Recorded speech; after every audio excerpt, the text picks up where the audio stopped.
reason I'm smoking. I want more exposure on television and in media, and I'm just trying to find the perfect way to do it. And I think I could actually be in an anti-smoking ad because I honestly think just okay.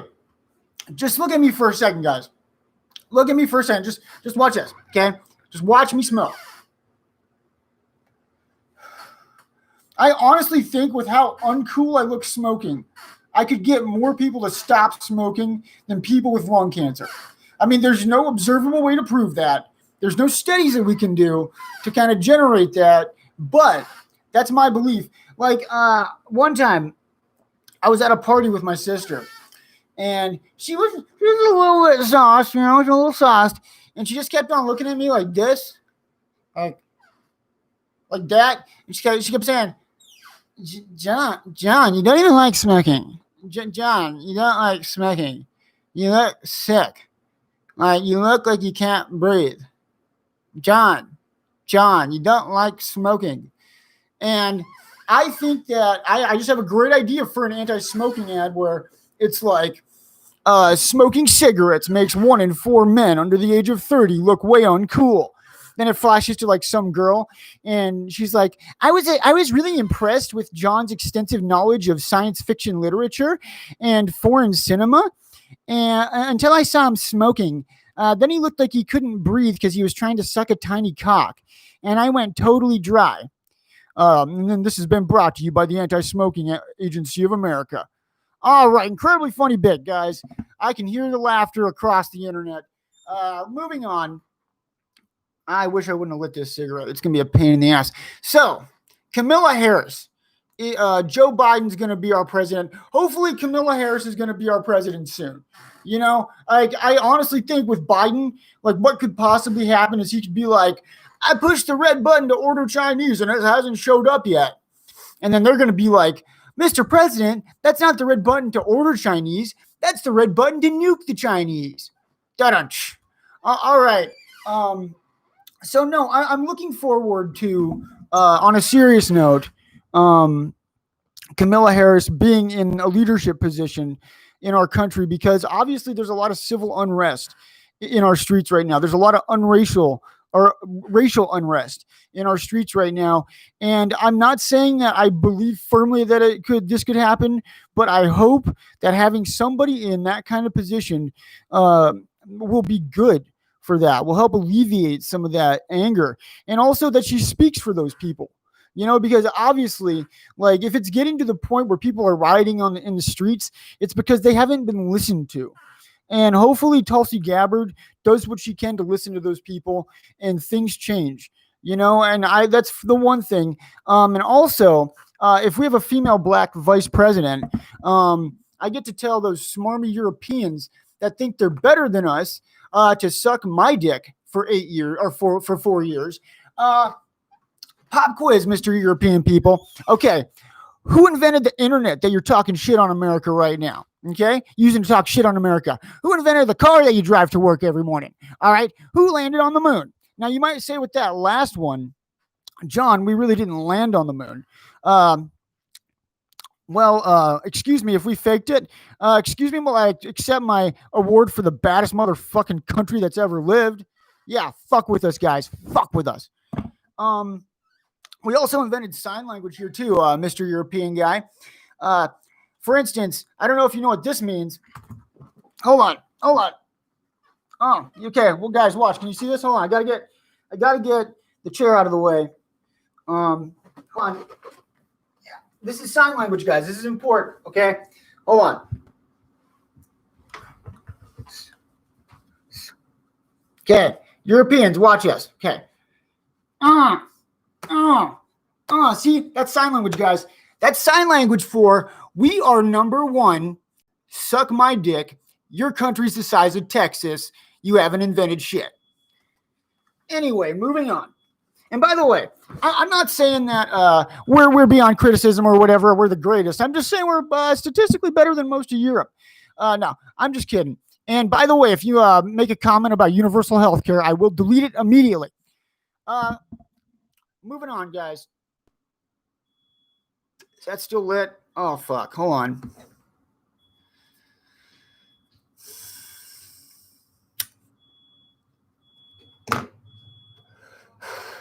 Yeah, don't smoke, guys. Like seriously, like I'm becoming older. I'm gonna be 30 next time around, and I think about stupid decisions that I made a lot. Don't smoke. Like I was someone that hated cigarettes. I had to try really hard to where I could smoke, and it's just like, man, it's like it's bad for me. I can feel it. Don't do it, even if it does make you look cool sometimes. Or if it like curbs your appetite a little bit, maybe smoke a cigarette after a meal. You know, you'll eat less junk food. Anyway, I didn't say that. I didn't say that. But moving on to what I really want to say in this video, like all joking aside, I do think that Kamala Harris does get a bad rap, and I just want to point out some positives. So first of all, like her record as a prosecutor is pretty disturbing, and that's not coming from far right people who think that we need more hard criminal justice in the streets. I mean, it comes from people who want criminal justice reform. Like there was an episode of the Joe Rogan Experience where people from the Innocence Project said that she was the worst possible candidate that we that could ever be elected. You know, and also the only time I was familiar with her before this is when she kind of sparred with Tulsi Gabbard on I can't fucking slouch like that when I'm doing a video. Hold on. I'm not a slacker, guys. But no, the only time I'd ever been aware of her was where she was sparring with Tulsi Gabbard on the debate stage. And like what she says there is disturbing. Like I just don't agree with it. Like I understand if you guys have reservations about her. But I think that there's a silver lining to everything. I think that there's good and bad to everybody. And I just want to go over some of the positives if you guys are looking for that right now. We're looking for some hope. One, Tulsi Gabbard's from Jamaica, so I think it's safe to say that she smoked the most weed. Yeah, obviously it's a fact. She's also probably put the most weed smokers in jail. But no, I'm just half not kidding. So first of all, the one thing I like about Tulsi Gabbard is that I think she's going to be a great negotiator. Like you can't be a good prosecutor or a good lawyer unless you know how to make a deal. And I think the fact of the matter is that we're probably looking at a worldwide conflict with China and Russia in the somewhat near future. I think that that's more of an issue that's going to be I think that's more of a potential issue, a World War III, than people want to say it is. And I think that having somebody who knows when they're being fucked with and also knows how to like, you know, just get what she wants out of a deal and knows how to like kind of like manipulate those situations to her advantage is going to be a good thing, you know? And also like I did see one video with Tulsi Gabbard that I really liked. And she was talking about defunding the police. And she basically said that people need to get out of their heads that public safety is just about law enforcement. No, it's about alleviating other concerns so people don't commit crime in the first place. You know, it's about funding mental health so a crazy person doesn't attack a cop or do something to harm someone and gets the help they need. It's about funding safety net programs that get people basic goods so they don't rob a store. You know, and I'm not saying that that's not flawed in and of itself, but I'm saying that she's not the person that certain people paint her as. I think that there's a really reasonable, good-hearted side to Tulsi Gabbard. You know, and again, I'm not saying I'm not afraid of her. I'm not saying that, like, when I watch that Tulsi Gabbard clip, she doesn't come off like a complete bitch. But, like, I also think that there's reasons to think that could be a positive because that's her background. You know, criminal justice is her background.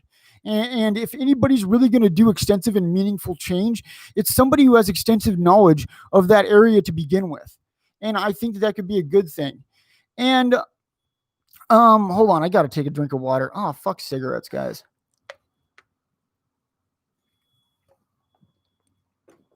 Fuck. Okay. Whenever I've talked to people about Kamala Harris, the one thing they always bring up is, oh, she's corrupt. She's corrupt. She's bad. And I think that that's sort of a naive perspective on life and also on politics. And the question I want to ask you is this: how else are you going to change a corrupt system without being corrupt yourself? You cannot change a system by following the rules if everybody's already breaking the rules, or by following the rules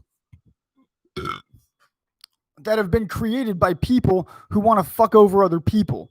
You know, like if you think that corruption implies, right, that they don't follow the rules, that they're unethical, that they cut corners, right? But what if the rules are fucked? What if the rules themselves are unethical? Then isn't it therefore ethical to be corrupt?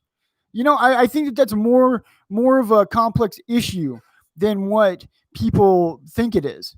You know, and again, like I just, if you really hate her, go watch that video where she talks about public safety and defunding the police. And I really liked what she had to say. Like, I think there's hope for her. And I just want to end on a positive note. And this is kind of speaking to the Trump supporters or anybody who's really nervous about her being president. Or what's going to happen in the future. And first is I want to let you know that all these articles that you're going to see online that talk about how crazy it's going to be, that the media no longer exists to tell the truth.